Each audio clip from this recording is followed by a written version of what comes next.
আইনশৃঙ্খলা অবনতির প্রতিবাদে বিক্ষোভ বিএনপির। নির্বাচন বানচাল করতে ভয়াবহ পরিকল্পনার কয়েকটি দল, অভিযোগ নেতাদের। জামায়াতকে নিয়ে বিস্ফোরক মন্তব্য। স্বৈরাচারের পতনের পর মুজিববাদ ও চাঁদাবাজদের পাহারাদার এখন বিএনপি। অভিযোগ এনসিপির। চাঁদাবাজির বিরুদ্ধে প্রতিরোধ গড়ে তোলার হুঁশিয়ারি জামায়াতের।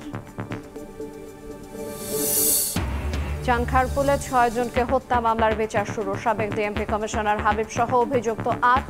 অন্তর্বর্তী সরকারের আমলেই জুলাই হত্যাযজ্ঞের বিচার সম্পন্নের আশা।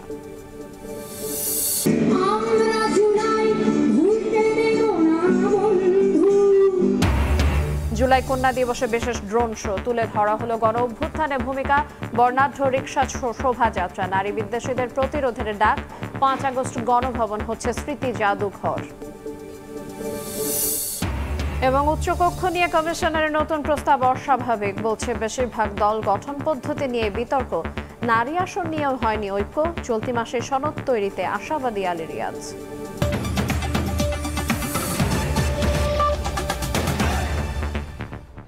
দেখছিলেন শিরোনাম। প্রবাসের সময়ের সঙ্গে আছে আইরিন আয়াত। দেশে অস্থিরতা তৈরি করে নির্বাচন বানচালে ভয়াবহ পরিকল্পনা করছে কয়েকটি রাজনৈতিক দল। তাদের পাতা ফাঁদে পা না দিতে নেতাকর্মীদের সতর্ক থাকার আহ্বান জানিয়েছেন বিএনপি মহাসচিব মির্জা ফখরুল ইসলাম আলমগীর। আরেক নেতা মির্জা আব্বাসের অভিযোগ, বিএনপিকে শেষ করে দেওয়ার ষড়যন্ত্র করছে জামায়াত। হুমকিতে ফেলছে তারেক রহমানের জীবনও।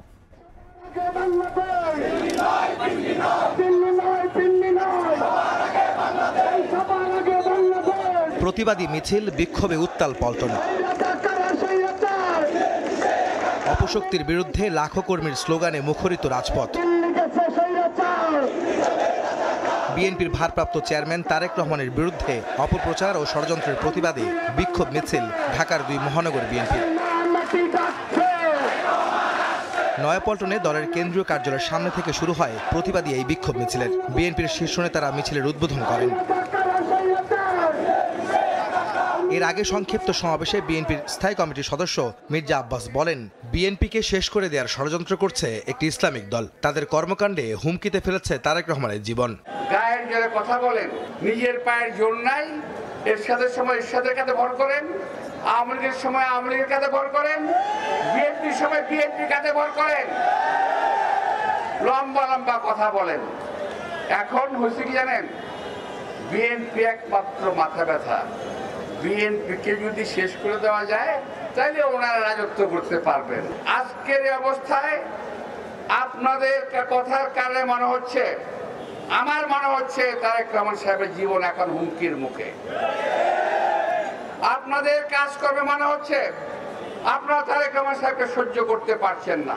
বিএনপি মহাসচিব মির্জা ফখরুল ইসলাম আলমগীর বলেন, দেশে অস্থিরতা তৈরি ও নির্বাচন বানচালে কয়েকটি রাজনৈতিক দল ভয়াবহ পরিকল্পনা করছে। ষড়যন্ত্রকারীদের পাতা ফাঁদে নেতাকর্মীদের পা না দেওয়ার আহ্বান জানান তিনি।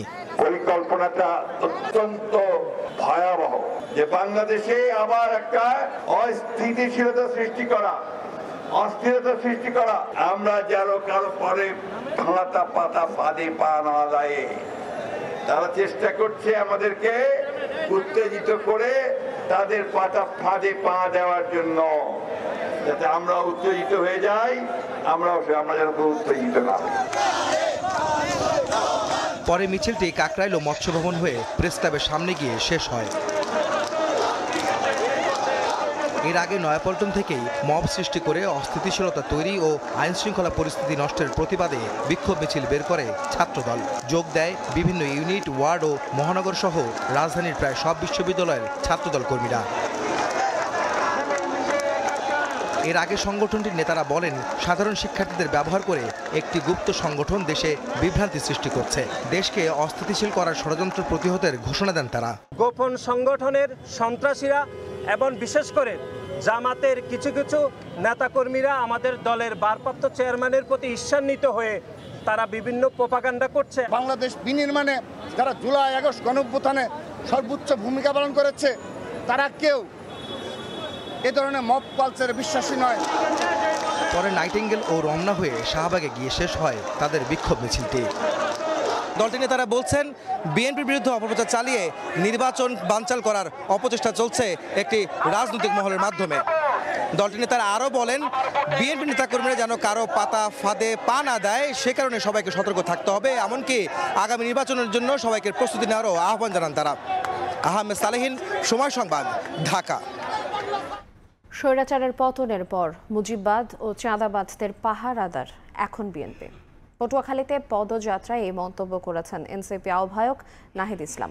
দেশ গড়তে চাওয়া এনসিপির বিরুদ্ধে নানাভাবে প্রোপাগান্ডা ছড়ানো হচ্ছে বলে অভিযোগ করেন এনসিপির দক্ষিণাঞ্চলের মুখ্য সংগঠক হাসনাত আব্দুল্লাহ।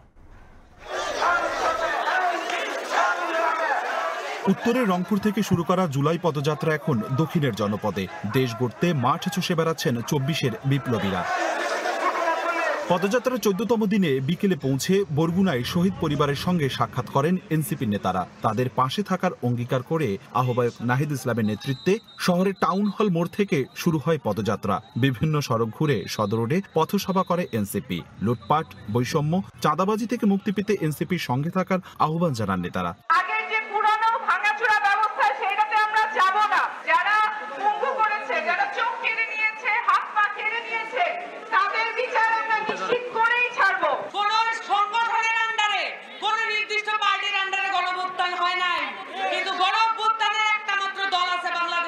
সেটা হচ্ছে এনসিপি। এইটা আপনারা সকলে মনে রাখবেন এবং আমাদেরকে সবসময় জবাবদিহিতার মধ্যে রাখবেন। চাঁদাবাজির দিন শেষ, সিন্ডিকেটের দিন শেষ, দুর্নীতির দিন শেষ, কালো হাতের দিন শেষ, মাদক ব্যবসার দিন শেষ। এর আগে দুপুর 12টায় পটুয়াখালীতে পদযাত্রা শেষে সার্কিট হাউসের সামনে অস্থায়ী মঞ্চে পথসভা করেন এনসিপি নেতারা। দেশ গড়তে চাওয়া এনসিপির বিরুদ্ধে নানাভাবে প্রোপাগান্ডা ছড়ানো হচ্ছে বলে অভিযোগ করে দলটির দক্ষিণাঞ্চলের মুখ্য সংগঠক হাসনাত আব্দুল্লাহ। আমাদের পরবর্তী যুদ্ধটা আরো বেশি কঠিন। আমরা বলতে চাই, বাধা দিলে বাঁধবে লড়াই, এবং এই লড়াই আমাদের জিততে হবে।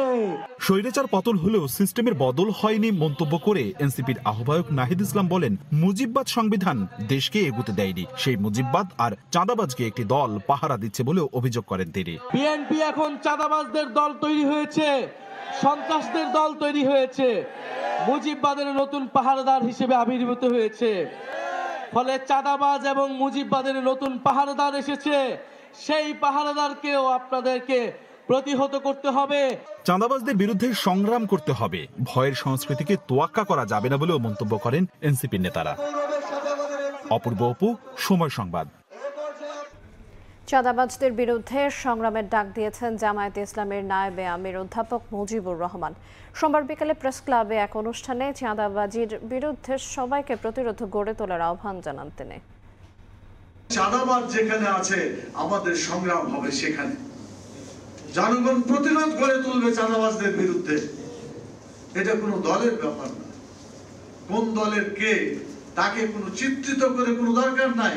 চাঁদাবাজ যেখানে আছে তাকে প্রতিহত করতে হবে, সবাই মিলে প্রতিহত করতে হবে। আমাদের উপদেষ্টা সরকার চাঁদাবাজদের বিরুদ্ধে যদি জিরো টলারেন্স নিতে পারে, পুলিশ আছে, র্যাব আছে, আর্মি আছে, অনেক প্রতিষ্ঠান আছে, সব জায়গায় যদি আমাদের একটাই কাজ হবে, চাঁদাবাজদের বিরুদ্ধে আমাদের সকলের জিরো টলারেন্স হবে। জুলাই আগস্টের গণহত্যার আরও একটি মামলার বিচার শুরুর আদেশ দিয়েছেন আন্তর্জাতিক অপরাধ ট্রাইব্যুনাল। চানখারপুলে 6 জনকে হত্যা মামলায় সাবেক ডিএমপি কমিশনার হাবিবুর রহমান হাবিব সহ 6 জনের বিরুদ্ধে অভিযোগ গঠন করেছেন ট্রাইব্যুনাল। মামলার সাক্ষ্য গ্রহণের দিন ধার্য করা হয়েছে 11 আগস্ট। সেদিন আরও 5 মামলার শুনানি হয় ট্রাইব্যুনালে। মা, আমি মিছিলে যাচ্ছি, আমি যদি বেঁচে না ফিরি কষ্ট পেও না, গর্বিত হইও।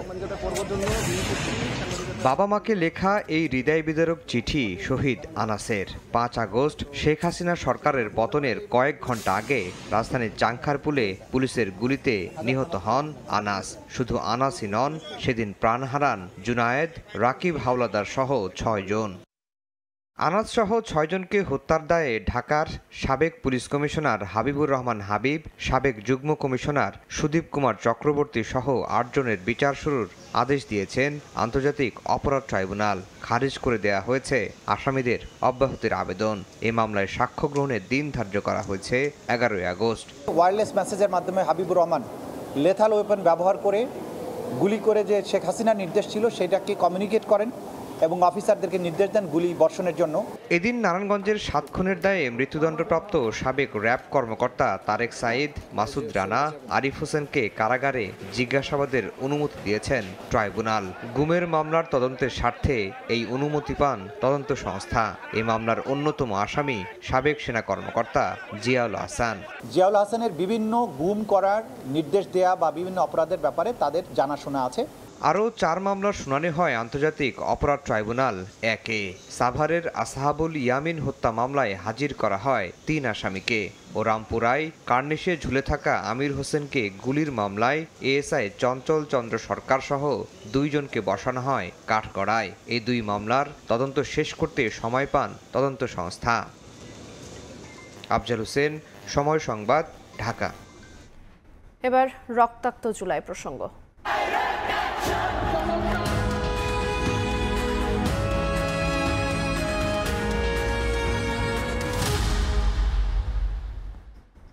জুলাই কন্যাদের কণ্ঠে উত্তাল জুলাইয়ের স্মৃতিচারণ, গান, তথ্যচিত্র আর বিশেষ ড্রোন শো এর মাধ্যমে অভ্যুত্থানে নারীর ভূমিকা তুলে ধরার মধ্য দিয়ে পালন করা হলো জুলাই উইমেন্স ডে। অনুষ্ঠানে জুলাই যোদ্ধারা বলেন, এর আগে দেশের কোনো অভ্যুত্থানে এত বিপুল সংখ্যক নারী কখনো অংশ নেয়নি। তারপরও এখনো নারীর অবদান সামগ্রিকভাবে স্বীকার করা হয় না। প্রকৃতিতে আবারও উত্তাল জুলাইয়ের হাওয়া। সে হাওয়ায় ভেসে উঠল গুম, হত্যা আর 16 বছরের দুঃশাসন পেরিয়ে 24-এর বীরত্ব গাথা। প্রতিধ্বনিত হল জুলাই কন্যাদের প্রতিরোধের গর্জন। ত্যাগ আর সংগ্রাম মুখর জুলাইয়ের সেই দিনগুলোর অন্যতম অংশীদার দেশের নারীরা। মৃত্যু ভয় উপেক্ষা করে রাস্তায় নেমে আসা সেই নারীদের ত্যাগের স্মরণে আয়োজন করা হয় বিশেষ ড্রোন শো।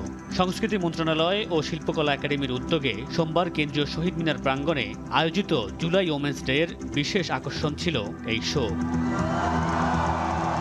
আন্দোলনের শুরু থেকে শেষ পর্যন্ত জুলাই কন্যাদের ত্যাগ আর সংগ্রামের ছবি প্রদর্শনের মধ্য দিয়ে শুরু হয় জুলাই ওমেন্স ডের আয়োজন। এরপর শহীদ পরিবার ও জুলাই যোদ্ধাদের স্মৃতিচারণে ভারী হয়ে ওঠে প্রাঙ্গণ। গুটি কয়েক নারীর কথা সবাই জানলেও আড়ালে রয়ে গেছে নাম না জানা অসংখ্য নারী। তাই গেল 1 বছরের আকাঙ্ক্ষার সঙ্গে বাস্তবতা মেলাতে গিয়ে ক্ষোভ ফুটে ওঠে অনেকের কণ্ঠে। সন্ধ্যা 7টায় শুরু হয় গানের আসর। একে একে অংশ নেন সঙ্গীত শিল্পী সায়ান, এলিটা করিম সহ অনেকে। একটি পরিবর্তনের স্বপ্নে বিভোর হয়ে যারা আলিঙ্গন করেছেন মৃত্যুকে, তাদের ত্যাগ স্মরণ রাখবে জাতি, এমনটাই প্রত্যাশা সবার। মামুনুর রশিদ পনেল, সময় সংবাদ, ঢাকা। এদিকে জুলাই কন্যা দিবসে রাজধানীর মানিক মিয়া এভিনিউয়ে হয় বর্ণাঢ্য রিকশা শোভাযাত্রা। জাতীয় সংসদের দক্ষিণ প্লাজা থেকে শুরু হয়ে আগারগাঁওয়ে গিয়ে শেষ হয় এটি। নারীবান্ধব দেশ গড়ার অঙ্গীকার করেন জুলাই কন্যারা। এ সময় উপদেষ্টারা বলেন, নারীদের ঘরে ফেরাতে চাওয়া প্রতিক্রিয়াশীল গোষ্ঠীর সব অপচেষ্টার বিরুদ্ধে সরকার সক্রিয় থাকবে।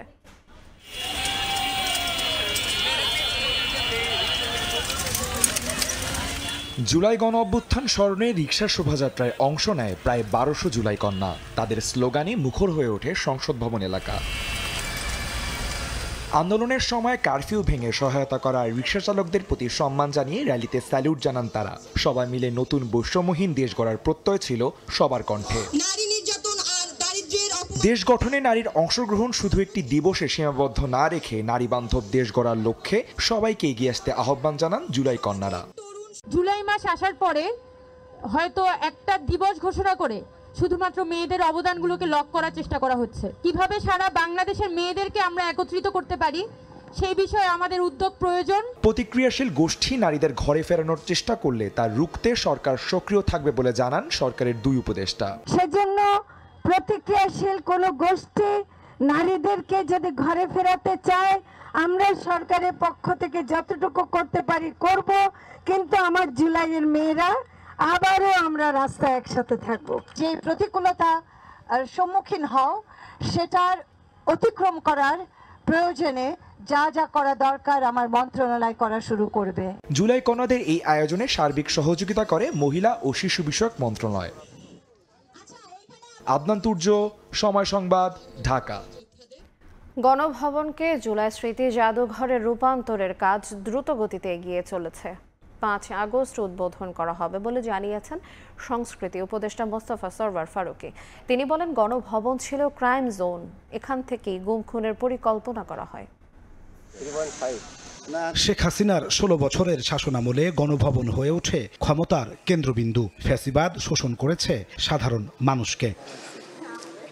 শেখ হাসিনার বাসভবন এখন জুলাই স্মৃতি জাদুঘরে রূপান্তরের কাজ এগিয়ে চলেছে। গণভবনের প্রতিটি ঘর যেন দুঃশাসনের জ্বলন্ত সাক্ষী। ছাত্র জনতার রোষানলে ক্ষতিগ্রস্ত গণভবন চলছে মেরামতের কাজ। প্রতিটি স্তরে সাজানো হবে 16 বছরের ভয়াবহ ফ্যাসিবাদের চিত্র। সংস্কৃতি উপদেষ্টা মোস্তফা সরওয়ার ফারুকী জানান, গণভবন শুধু দুঃশাসনের প্রতীক নয়, এটা এক ক্রাইম জোন। এখানে বসে হত্যা, গুম খুনের পরিকল্পনা করেন ফ্যাসিবাদী শেখ হাসিনা। এই বাড়িতে বসে খুনের পরিকল্পনা হয়েছে। এই বাড়ির যে অফিস রুমটা আছে, ওই অফিস রুমে গেলে মানে আপনাদের গা ছমছম করবে। তার মানে এই জায়গাগুলো তো is a horror scene, not only crime scene, is a horror scene as well. ফলে ওই এক্সপিরিয়েন্সটা আপনারা যখন জুলাই মিউজিয়ামে আসবেন, ওই এক্সপিরিয়েন্সের ভিতর দিয়ে যাবেন, ওই বেদনার ভিতর দিয়ে যাবেন। এবং আমাদের উদ্দেশ্য খুব সিম্পল, শেখ হাসিনা এবং তার গ্যাংয়ের অপরাধের বিচার তো আদালত করবেই, আর এই জাদুঘরটা হচ্ছে এদের অপরাধের আজীবনের বিচার। ভিজিটররা একবার করে এখানে আসবেন এবং উনি ওনার মতো করে বিচার করবেন। গণভবনকে মূল আদলে ঠিক রেখেই ফুটিয়ে তোলা হবে হাসিনার ফ্যাসিবাদী আমল, যেখানে ব্যবহার করা হবে অত্যাধুনিক সব প্রযুক্তি, যাতে সহজেই মানুষ স্বৈরাচারের ভয়াবহতা অনুধাবন করতে পারে, যা আনুষ্ঠানিকভাবে উদ্বোধন করা হবে আগামী 5 আগস্ট। 5 আগস্ট এটা আনুষ্ঠানিক উদ্বোধন হবে, কিন্তু দর্শনার্থীদের জন্য ওপেন করা হবে পরে। শুধু বাংলাদেশ নয়, পুরো বিশ্বের জন্যই উন্মুক্ত থাকবে জুলাই স্মৃতি জাদুঘর। গণভবন, যে ভবন ছিল বাংলাদেশের ক্ষমতার কেন্দ্রবিন্দু, মহাপ্রভাবশালী এই ভবন থেকেই 16 বছর ফ্যাসিবাদ চাপিয়ে শোষণ করা হয়েছে বাংলাদেশের মানুষকে।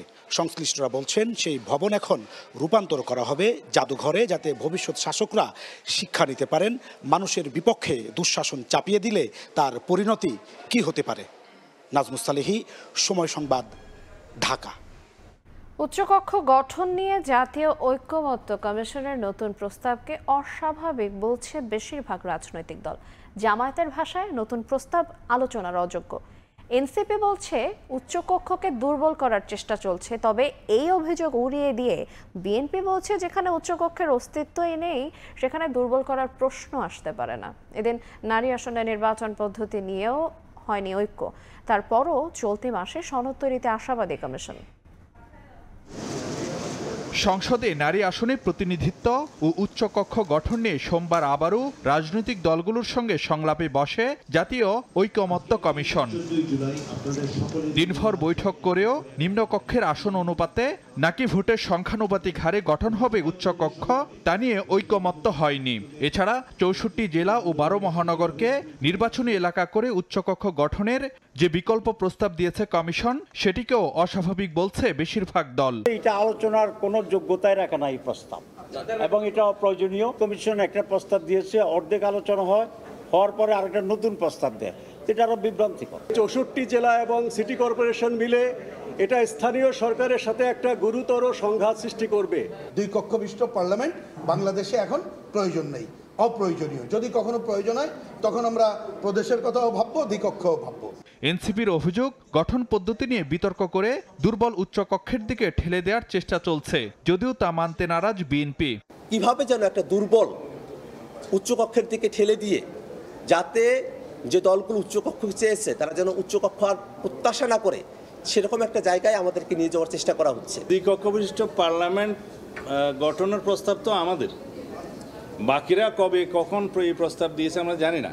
উচ্চকক্ষের ধারণায় যদি ঐকমত্য না আসে, সেই ক্ষেত্রে কি করা যায় সেই সিদ্ধান্ত হয়তো পরে হবে, কিন্তু এখনই যদি অভিযোগ করা হয় যে উচ্চকক্ষকে দুর্বল করা, যেখানে উচ্চকক্ষ গঠিত হয় না সেখানে সবল এবং দুর্বল করার প্রশ্ন তো আসে না।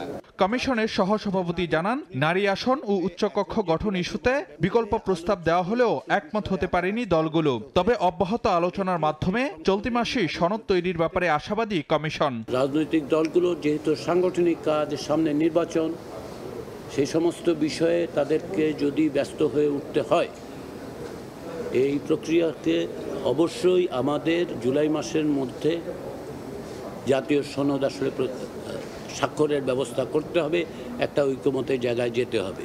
আর সংসদে নারী আসন 50 থেকে 100-তে উন্নীত করার প্রস্তাবে দলগুলোর সায় থাকলেও বাস্তবায়ন পদ্ধতি নিয়ে বিতর্ক এখনো কাটেনি। ফারুক ভিয়া, রবিন, সময় সংবাদ, ঢাকা। চাঁদাবাজদের যেই পরিচয় হোক না কেন, যতই উচ্চ পর্যায়ের হোক না কেন, ছাড় দেয়া হবে না বলে হুঁশিয়ারি দিয়েছেন স্বরাষ্ট্র উপদেষ্টা। মব ভায়োলেন্স বন্ধের পাশাপাশি নিজের হাতে আইন তুলে না নিতে সতর্ক করেন তিনি। আর ত্রাণ উপদেষ্টা বলেছেন, রোহিঙ্গাদের প্রতি বড় দায় আছে বিশ্ব সম্প্রদায়ের। কক্সবাজারে সোমবার দিনব্যাপী কর্মসূচিতে এই কথা বলেন উপদেষ্টারা।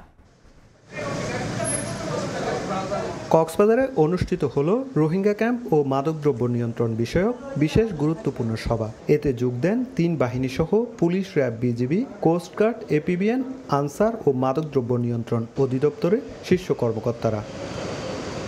সোমবার দুপুর 12টায় স্বরাষ্ট্র এবং দুর্যোগ ব্যবস্থাপনা ও ত্রাণ উপদেষ্টা আসার পর শুরু হয় মূল আলোচনা, যেখানে প্রাধান্য পায় সীমান্ত পরিস্থিতি, রোহিঙ্গা সংকট ও মাদক পাচার। মাদকের গডফাদারদের কোনোভাবে ছাড় না দেওয়ার কথা জানান স্বরাষ্ট্র উপদেষ্টা। চাঁদাবাজদের ছাড় না দেওয়ার হুঁশিয়ারিও দেন তিনি। মব ভায়োলেন্স বন্ধের পাশাপাশি আইন নিজের হাতে তুলে না নিতে সতর্কও করেন স্বরাষ্ট্র উপদেষ্টা।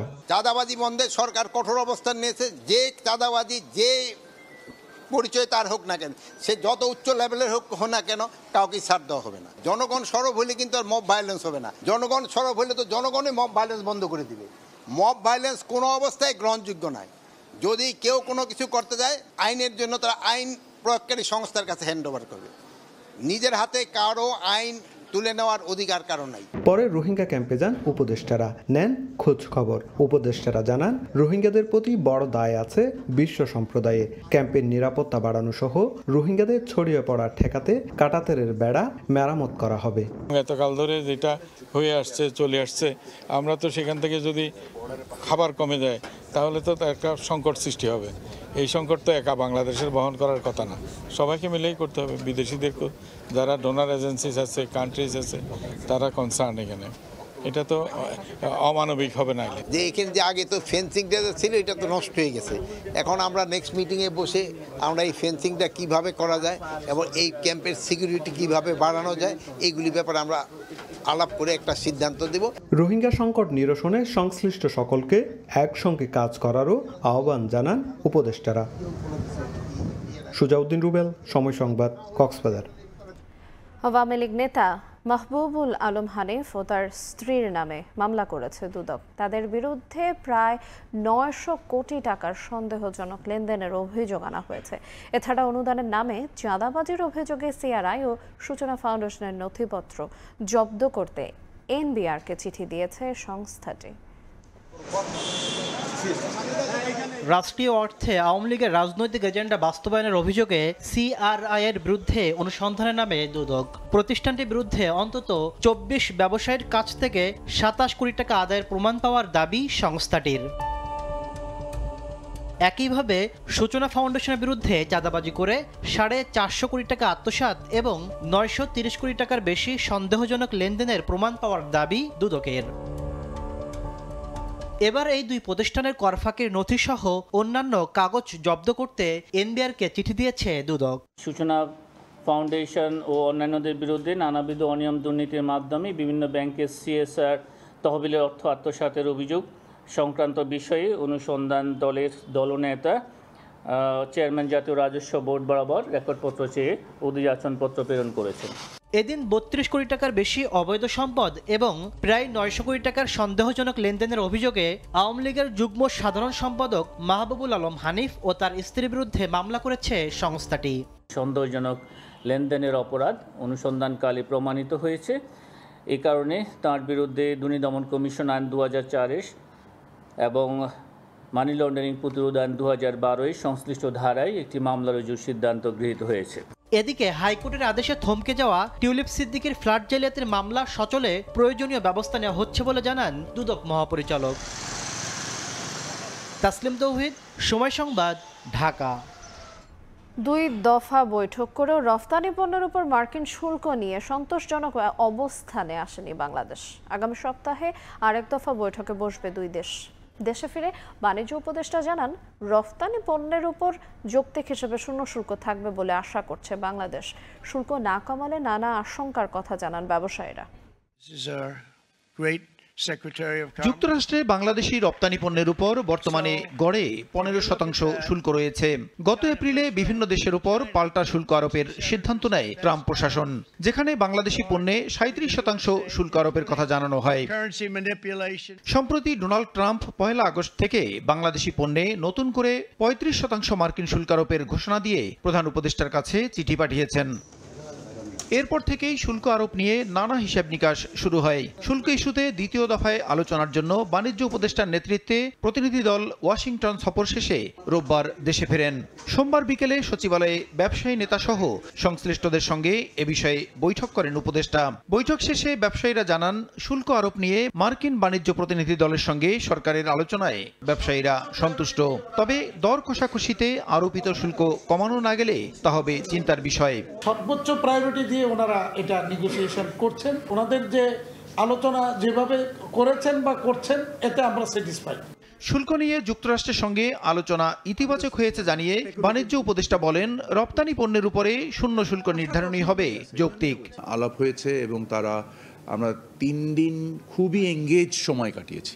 যৌক্তিক যে শুল্ক নির্ধারণ করবে আমাদের রপ্তানির উপরে, কারণ আমরা প্রতিযোগিতামূলক মূল্যে বা মার্কিন যুক্তরাষ্ট্রের বাজারে ব্যবসা করি এবং আমরা 2015 সাল থেকেই তাদের ওখানে শুল্ক কর পরিশোধ করে ব্যবসা করি। মার্কিন শুল্ক ইস্যুতে আগামী সপ্তাহে তৃতীয় দফা আলোচনা হবে এবং 1 আগস্টের আগেই কার্যকর নিষ্পত্তি হবে বলে আশাবাদী বাণিজ্য সচিব।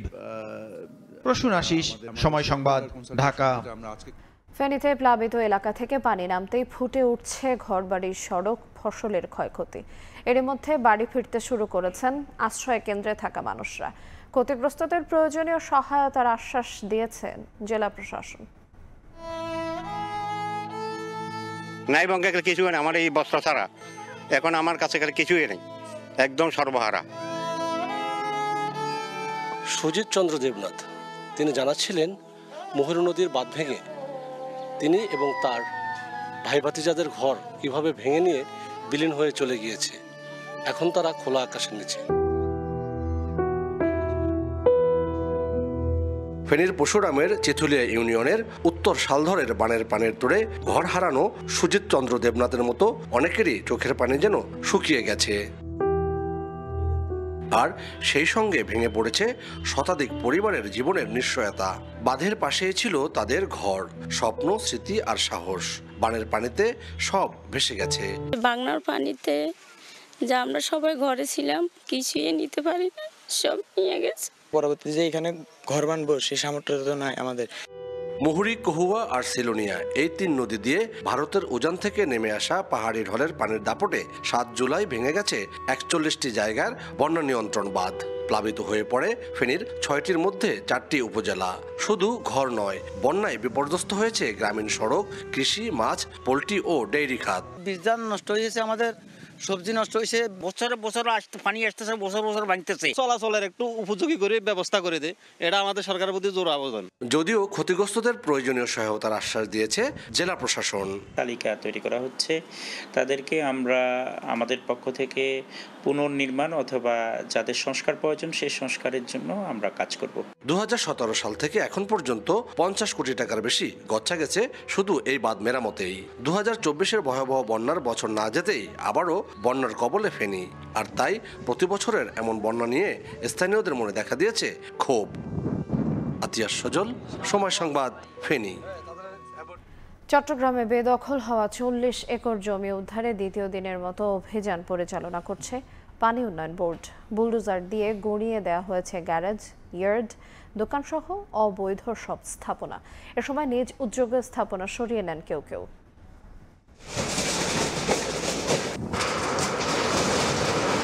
বুলডোজার আর এক্সকাভেটর দিয়ে ভেঙে ফেলা হলো অবৈধ স্থাপনা।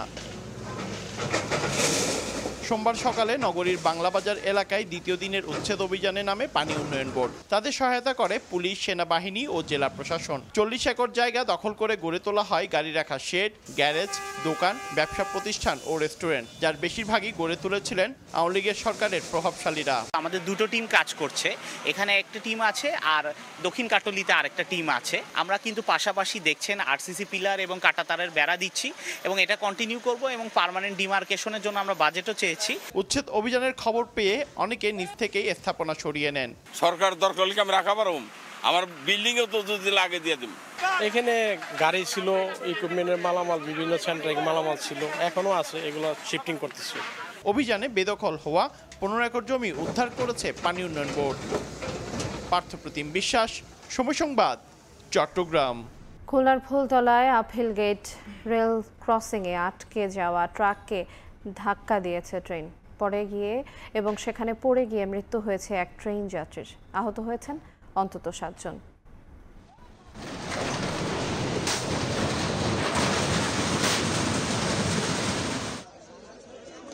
স্থানীয়রা জানান, সোমবার সন্ধ্যা 7:30টার দিকে রেল ক্রসিং পার হওয়ার সময় বিকল হয়ে বন্ধ হয়ে যায় ট্রাকের ইঞ্জিন। এতে সেখানেই আটকে যায় ট্রাকটি। স্থানীয়রা ঠেলেও সরাতে পারেনি ট্রাকটি। সে সময় চাঁপাইনবাবগঞ্জ থেকে ছেড়ে আসা খুলনাগামী মহানন্দা এক্সপ্রেস ট্রেনটি সজোরে ধাক্কা দেয় ট্রাকটিকে। ট্রাকটি দুমড়ে মুচড়ে যায়। ক্ষতিগ্রস্ত হয় ট্রেনের ইঞ্জিন ও বগি। খবর পেয়ে স্থানীয়দের সহায়তার আহতদের উদ্ধার করে ফায়ার সার্ভিস। পরবর্তীতে ইঞ্জিন সহ একটি বগি খুলনা এবং অপর অংশ ফুলতলায় নেয়ার পর আপিল গেট এলাকায় স্বাভাবিক হয় যান চলাচল।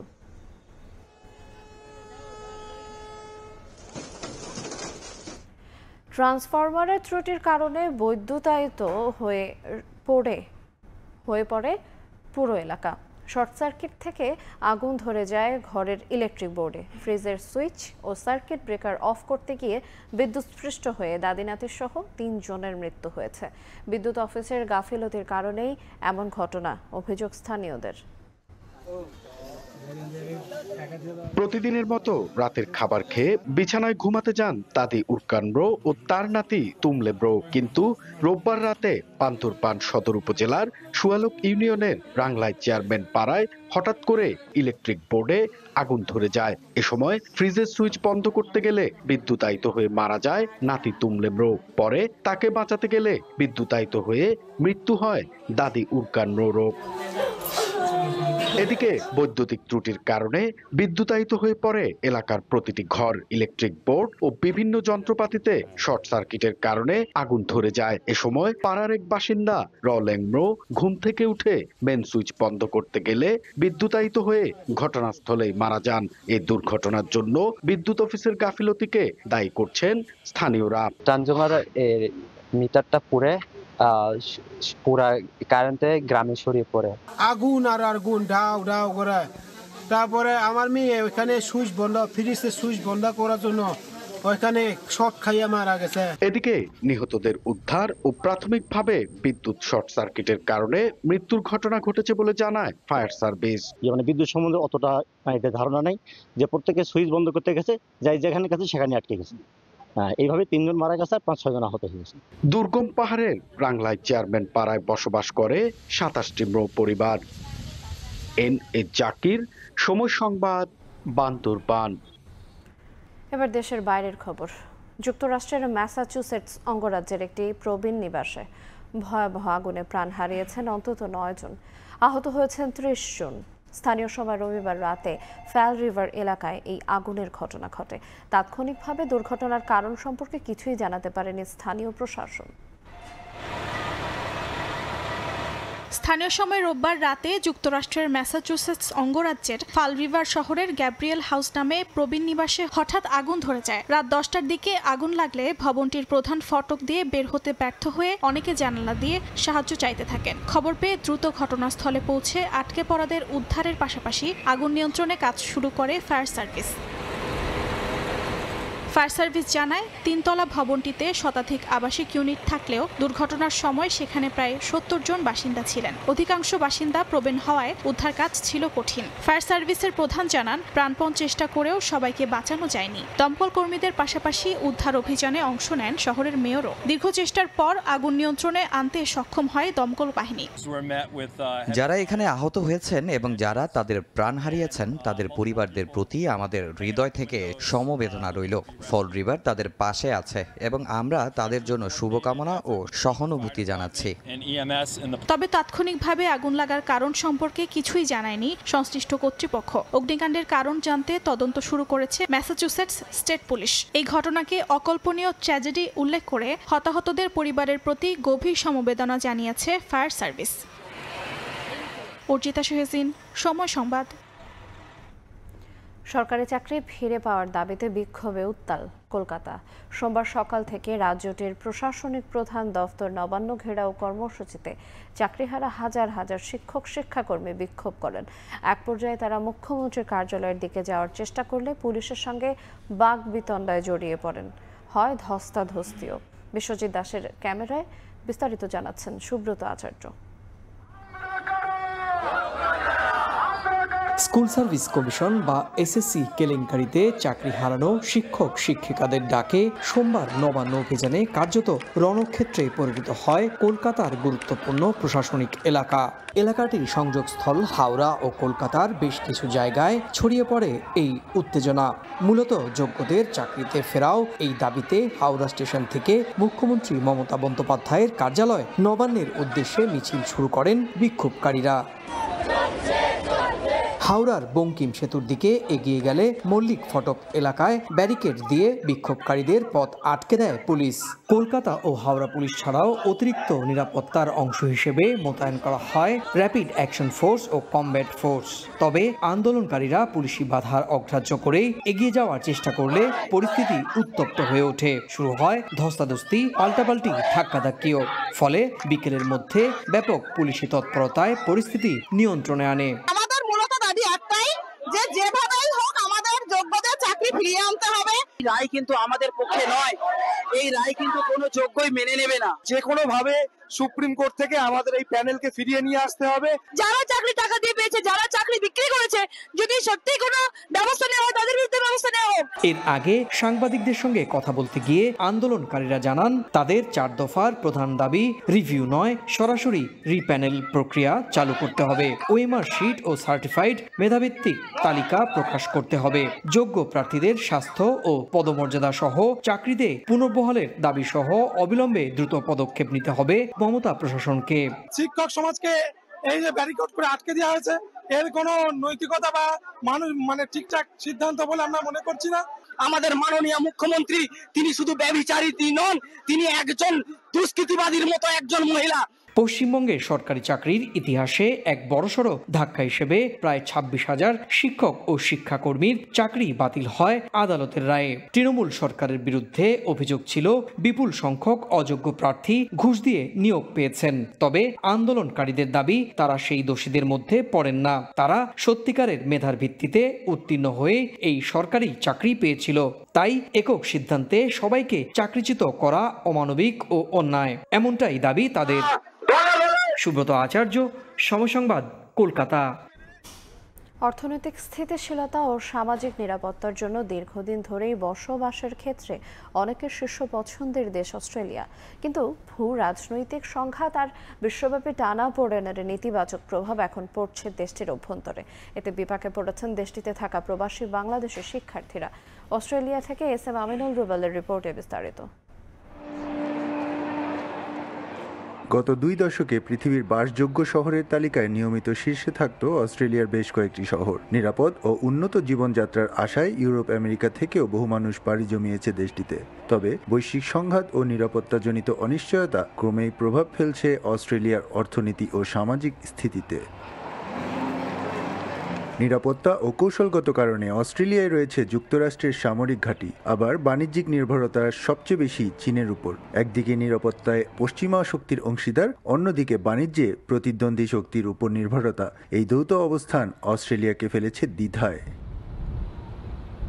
ফিলিস্তিন ইসরায়েল সংঘাত, ইউক্রেন রাশিয়া যুদ্ধ কিংবা ইরান ইসরায়েল উত্তেজনা সব মিলিয়ে অস্ট্রেলিয়ার অভ্যন্তরে তৈরি হয়েছে ধর্মীয় ও জাতিগত বিভাজন। একই সঙ্গে প্রভাব পড়েছে দেশটির তেল, পর্যটন ও শ্রম বাজারে। ভারত পাকিস্তান উত্তেজনার জেরেও ঝুঁকির মুখে পড়েছে দক্ষ অভিবাসী ও শিক্ষার্থীদের প্রবেশ। অর্থনৈতিক চাপে নিম্ন আয়ের মানুষের জীবনযাত্রা দিন দিন কঠিন হয়ে উঠছে। বিশেষ করে প্রবাসী বাংলাদেশি ও আন্তর্জাতিক শিক্ষার্থীদের পক্ষে আয় ব্যয়ের ভারসাম্য বজায় রাখা হয়ে উঠেছে কঠিন।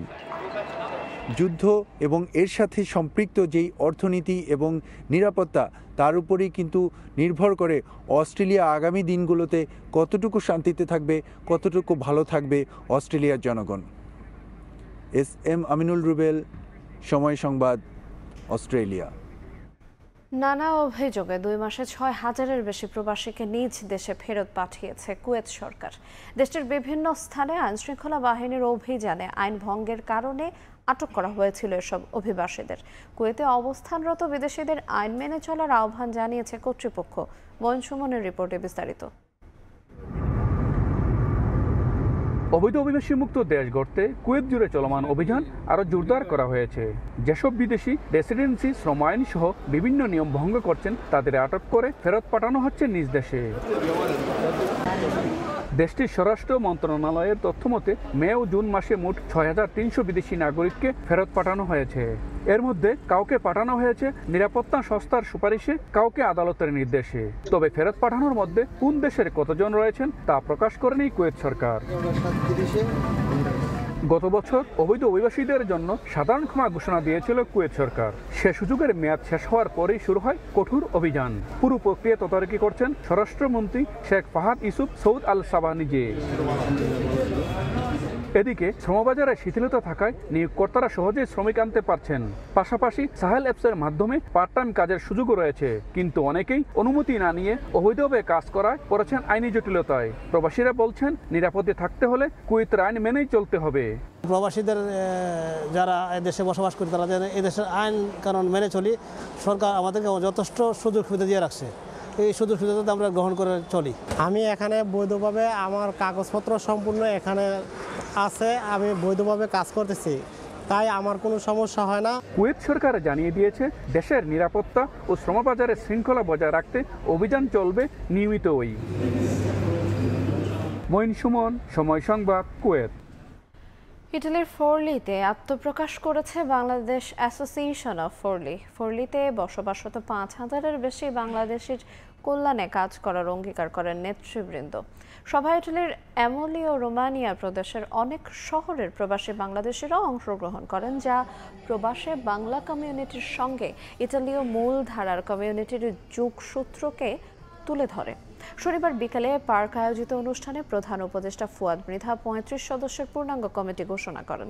কমিউনিটির সুখ দুঃখ, ভালো মন্দ, সামাজিক, সাংস্কৃতিক ও নতুন প্রজন্মকে বাংলা শিক্ষায় এগিয়ে নেওয়ার লক্ষ্যে কাজ করার অঙ্গীকার করে নবগঠিত কমিটির নেতৃবৃন্দ।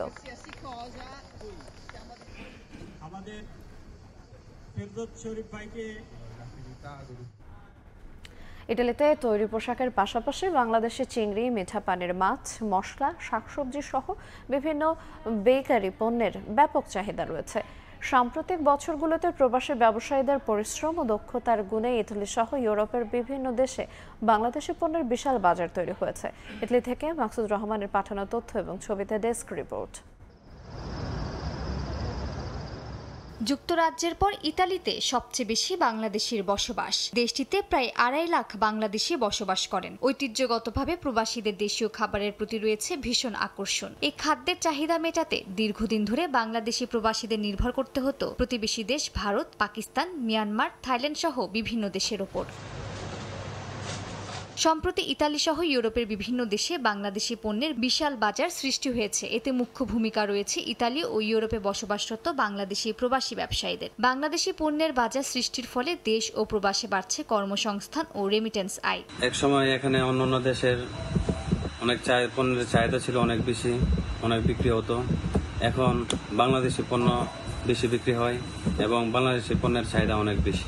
বাংলাদেশের হিমায়িত চিংড়ি ও মাছ, চাল ডাল, মশলা, সবজি, কনফেকশনারি ও বেকারি পণ্যের ব্যাপক চাহিদা রয়েছে ইতালিতে। দেশ বিদেশে কর্মসংস্থানের মাধ্যমে উপকৃত হচ্ছে বাংলাদেশের অর্থনীতি ও রেমিটেন্স। বাংলাদেশি ব্যবসায়ী প্রতিষ্ঠানে রয়েছে যারা ইতালির পাশাপাশি ইউরোপের অন্যান্য দেশেও মেড ইন বাংলাদেশি পণ্য ছড়িয়ে দিতে গুরুত্বপূর্ণ অবদান রাখছেন। সময় সংবাদ, ইতালি। এবারে খেলার খবর। সাকিব আল হাসানকে জাতীয় দলের জন্য অ্যাভেলেবল মনে করলেও তার সঙ্গে কোনো যোগাযোগ করেনি বিসিবি। বিষয়টি বলেছেন বোর্ড সভাপতি নিজেই। কথা বলে তাকে জাতীয় দলে ফেরানোর সিদ্ধান্ত নিতে চায় বিসিবি, যদিও তা পুরোপুরি নির্ভর করছে নির্বাচকদের উপর বলে জানান আমিনুল ইসলাম বুলবুল। এদিকে দলের সিনিয়র সহকারী কোচ সালাউদ্দিনের কাজ নিয়ে সমালোচনা শুরু হলেও তার পাশেই দাঁড়াচ্ছেন বিসিবি সভাপতি। আবার কবে জাতীয় দলে দেখা যাবে সাকিব আল হাসানকে, এই আলোচনা আগে থেকেই ছিল। সম্প্রতি গ্লোবাল টি-20তে তার পারফরমেন্স বিপরীতে বাংলাদেশের ধারাবাহিক বাজে খেলা এই আলোচনা উস্কে দিয়েছে। সাকিব আল হাসানের জাতীয় দলে কামব্যাক করানোর প্রয়োজনীয়তা বুঝিয়ে দিয়েছে। যদিও বিসিবি বিভিন্ন সময়ে এই বিষয়ে বিভ্রান্তি তৈরি করেছে। ফারুক আহমেদের বোর্ড তো সরাসরি বিপক্ষেই গেছে সাকিবকে ফেরানোর। বুলবুল আসার পর সেই রাস্তা যে একেবারে মসৃণ তাও বলা যাবে না, কারণ দলের বাজে অবস্থার পরও এখনো সাকিবের সঙ্গে যোগাযোগ করার প্রয়োজনীয়তা অনুভব করেনি ক্রিকেট বোর্ড। অ্যাভেলেবেল খেলোয়াড় সাকিব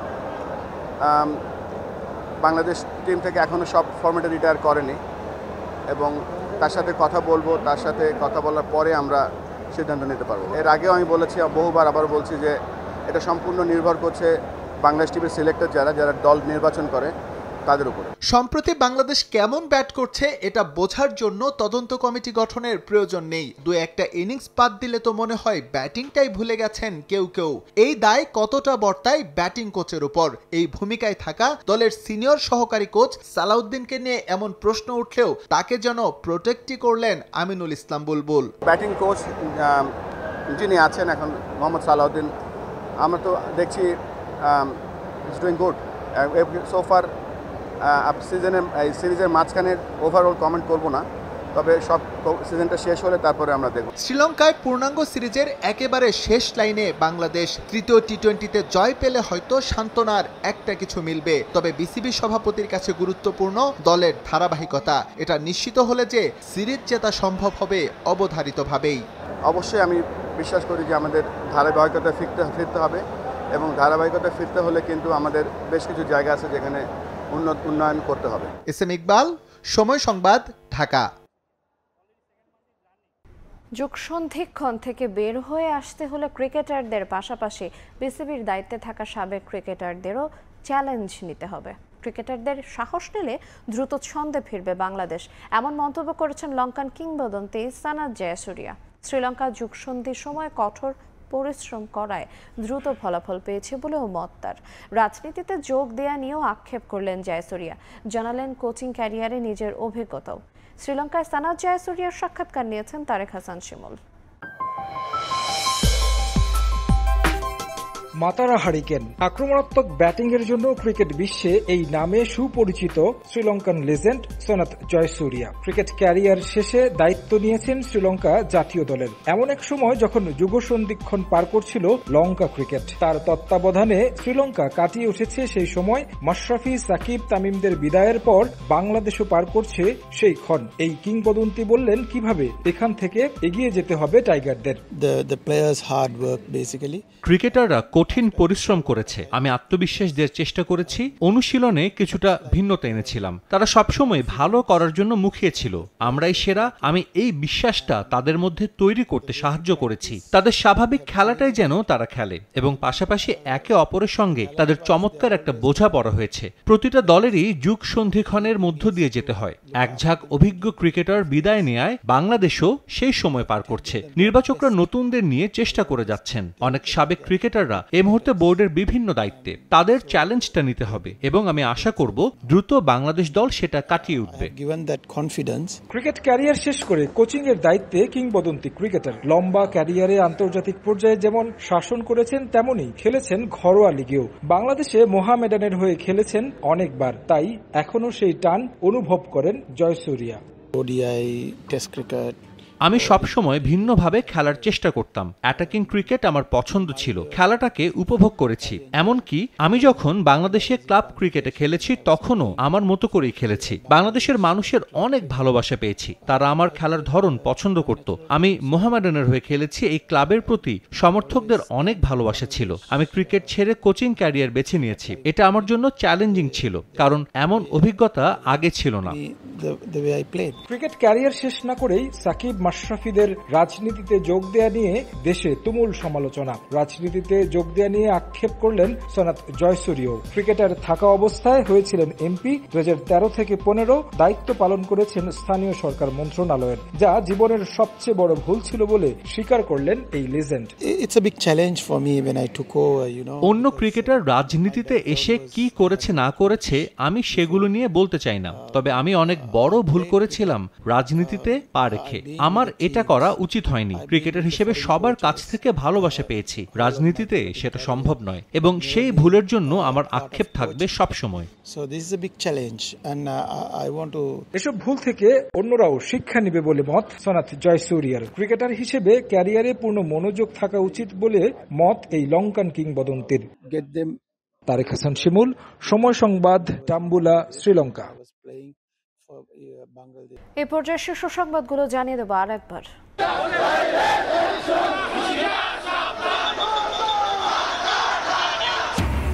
আইনশৃঙ্খলা অবনতির প্রতিবাদে বিক্ষোভ বিএনপির। নির্বাচন বানচাল করতে ভয়াবহ পরিকল্পনার কয়েকটি দল, অভিযোগ নেতাদের। জামায়াতকে নিয়ে মন্তব্য বিস্ফোরক। স্বৈরাচারের পতনের পর মুজিববাদ ও চাঁদাবাজদের পাহারাদার এখন বিএনপি, অভিযোগ এনসিপির। চাঁদাবাজির বিরুদ্ধে প্রতিরোধ গড়ার হুঁশিয়ারি জামায়াতের।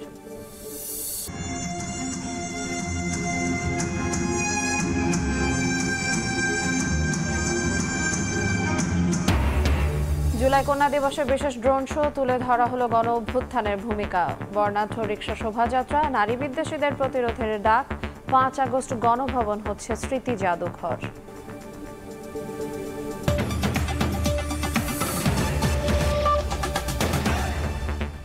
এই ছিল প্রবাসের সময়, সঙ্গে থাকুন সময়ের।